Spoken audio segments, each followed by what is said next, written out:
মানুষের মনে ধারণা থাকে যে সব চিকিৎসা বাংলাদেশে হয় কিনা।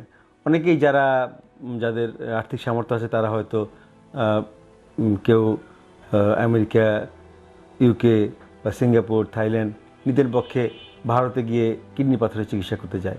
কিন্তু আমি বলবো যে এটা নিতান্তই তাদের ভ্রান্ত ধারণা।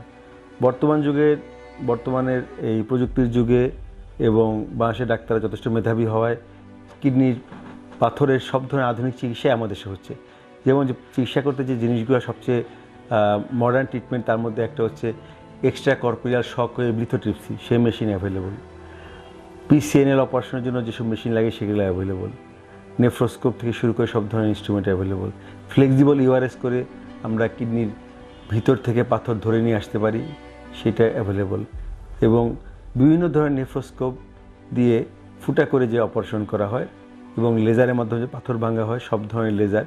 যদিও ইনস্ট্রুমেন্টগুলো কস্টলি এবং এগুলো মেনটেন্যান্স কষ্ট অনেক বেশি, তারপরেও যেমন আমরা যদি একটা সাধারণ উদাহরণ দিই, যে একটা কিডনির পাথরের অপারেশন আমার এক আত্মীয় করলেন, উনি আমেরিকায়, ওনার লাগলো $70,000, যা বাংলাদেশ টাকায় প্রায় 80-90 লাখ টাকা।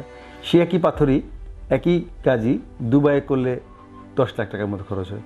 আর আমাদের দেশে 1 থেকে 1.5 লাখ টাকা, 2 লাখ টাকার মধ্যেই করা সম্ভব, এবং একই মেশিন দিয়ে এবং একই ধরনের এক্সপার্টাইজ দিয়ে। এবং এক্ষেত্রে আমার যেটা মনে হয়, অবশ্যই রোগী বাইরে গেলে তার যে ফলো আপ করা, পরে দেখাশোনা করা, সেটাও অনেক সময় জটিলতার সৃষ্টি হয়।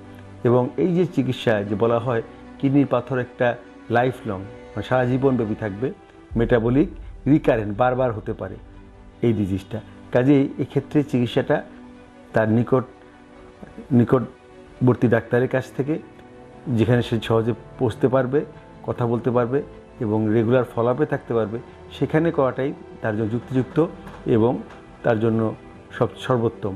এবং এক্ষেত্রে আমরা খুব বাংলাদেশি ইউরোলজিস্টরা আমরা দৃঢ়তার সাথে বলতে পারি যে সব ধরনের চিকিৎসাই খুব ভালোভাবেই আমাদের দেশে হচ্ছে, এবং এক্ষেত্রে অবশ্যই আমাদের দেশের চিকিৎসা বিশ্বমানের পর্যায়ে পরে আমি খুব জোর গলায় বলতে পারি।